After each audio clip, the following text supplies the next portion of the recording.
আজকে তো খুব মিটিং মিছিল চলছে। আল্লাহুম্মা সাল্লি সাল্লিম আলা নাবিয়ানা মুহাম্মদ। আজকে ঘরের মধ্যে খুব মিটিং চলছে। সকালবেলা ঘুম থেকে উঠে খুব ফ্রেশ একটা সকাল হয়েছে আজকে আলহামদুলিল্লাহ। নাস্তা-টাস্তা বানালাম। নাস্তা বানানোর পর ওমরের কাপড়ের ড্রয়ারটা নাড়া দিতে হলো।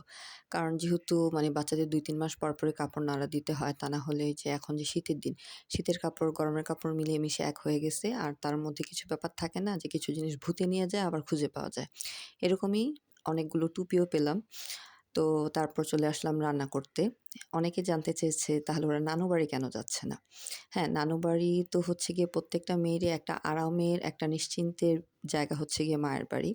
তা আমার বেলাও সেটার ব্যতিক্রম না। মায়ের বাড়ি গেলে যেরকম হয়, মা একটু পর এসে জিজ্ঞাসা করতে থাকে, "কি রান্না করব? কি খাবি?" সারাদিন হাত পা ছেড়ে আরাম করা যায়। তো আমার বেলাও সেম। কিন্তু আমার বাবার বাড়িতে আমার খুব একটা ভালো লাগে না এই কারণে, কারণ আমিও ঢাকাতে থাকি, মাও ঢাকাতে থাকে। তো আব্বা যেহেতু নেই, আম্মা একা। তো দেখা গেছে সারাদিন সেই একা ভালো লাগে না।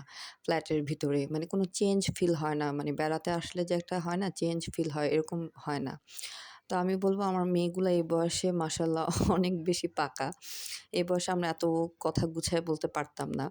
তো গতকাল রাত্রে যখন আমরা ড্রয়িং রুমে সব বসেছিলাম, তখন আমার ছোট মেয়েটা রাগের চোটে বলতেছে যে, "আপি চলো, এখন যেহেতু আম্মার অনেক বেশি শীত তাহলে আমরা উনার বাবার বাড়ি বেড়াতে যাবো। উনার বাবার বাড়ি বেড়াতে গেলে তো আর উনার কিছু করতে হয় না। তাহলে এটাই ফাইনাল হয়ে গেল, উনার বাবার বাড়িতে আমরা বেড়াতে যাইতেছি। তারপর আমরা বেড়াতে যাবোই যাবো।" আমি অবাক, ও এত বেশি রেগে গেছে। আমরা এই বয়সে এভাবে তো ভাবতেও পারি নাই। আর দেখি এরা মাশাআল্লাহ মোটামুটি ভালোই কথা জানে। তো আলহামদুলিল্লাহ রান্না-টান্না শেষ করে যখন ড্রয়িং রুমে যেয়ে বসলাম, আসলে আমি বলব কি ওরা না আমাদের তুলনায় লাইফটাকে ভালো এনজয় করতেছে। কারণ কি আমরা ছোটবেলাতে ঈদের দিন আসলেও না সকালবেলা নতুন ড্রেস পরেই আমাদের ঈদ শেষ হয়ে যেত।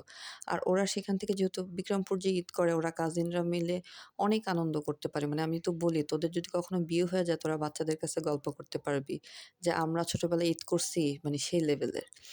৭ দিন, ৮ দিন, ১০ দিন থাকলে ১০ দিনই যেন ঈদ। তারপর যখন রান্না-টান্না শেষ করে ঘরে এসে বসলাম, ওদের মন খারাপ। তোর বাবা বলতেছে, "তোর আম্মাকে যদি কনভিন্স করতে পারিস আমার তো কোনো সমস্যা নেই। আমি তো জাস্ট ভাড়া দিয়ে নিয়ে যাবো।" তারপর ওমর খাওয়া-দাওয়া করে রেডি হয়ে গেল ওর বাবার সাথে নামাজে যাবে। এই ছিল শুক্রবারের দিন। আলহামদুলিল্লাহ আল্লাহ পাক অনেক ভালো কাটাইছে।